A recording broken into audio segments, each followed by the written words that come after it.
آيات من القرآن الكريم. أعوذ بالله من الشيطان الرجيم. بسم الله الرحمن الرحيم. يا أيها الناس اتقوا ربكم الذي خلقكم من نفس واحدة وخلق منها زوجها وبث منهما رجالا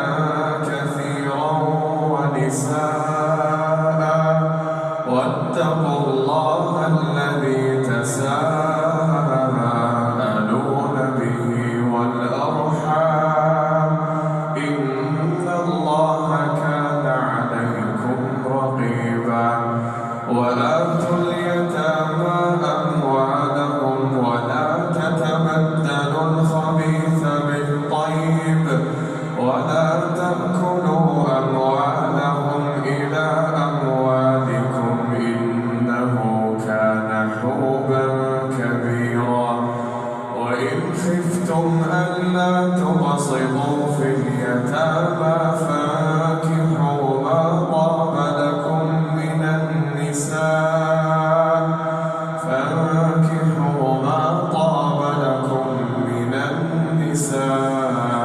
مثنى وثلاث ورباع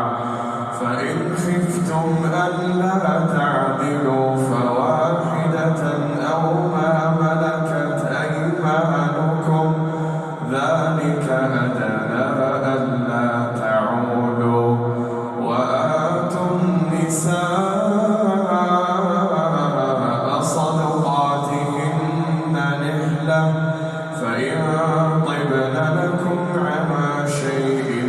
منه نفسا فكلوه هنيئا مريئا ولا تؤتوا السفهاء أموالكم التي جعل الله لكم قياما وارزقوهم فيها واكسوهم وقولوا لهم قولا معروفا وابتلوا اليتامى حتى إذا بلغوا النكاح فإن آنستم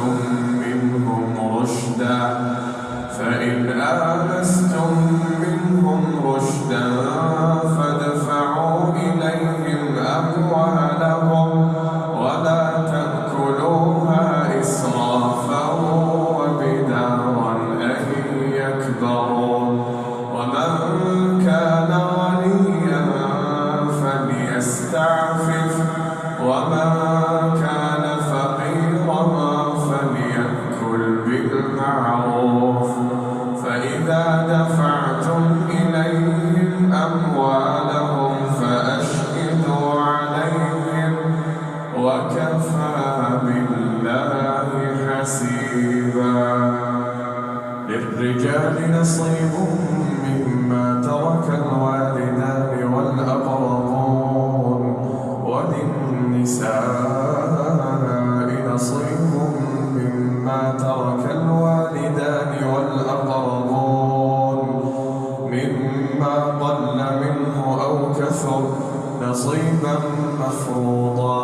وإذا حضر القسمة أولو القربى واليتامى والمساكين فارزقوهم منه وقولوا قولا معروفا وليخشى الذين لو تركوا من خلفهم ذرية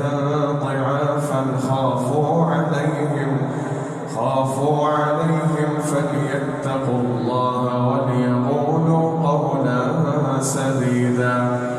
إن الذين يأكلون أموال اليتامى ظلما إنما يأكلون في بطونهم نارا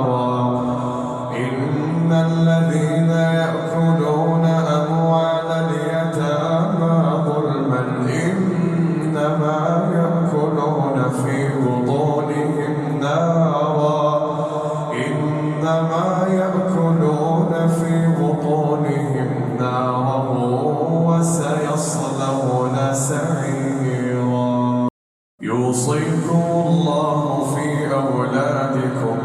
للذكر مثل حظ الأنثيين فإن كن نساء فوق 2 فلهن ثلثا ما ترك وإن كانت واحدة فلها النصف ولأبويه لكل واحد منهما السدس مما ترك إن كان له ولد فإن لم يكن له ولد وورثه أبواه فلأمه الثلث فإن كان له إخوة فلأمه السدس من بعد وصية يوصي بها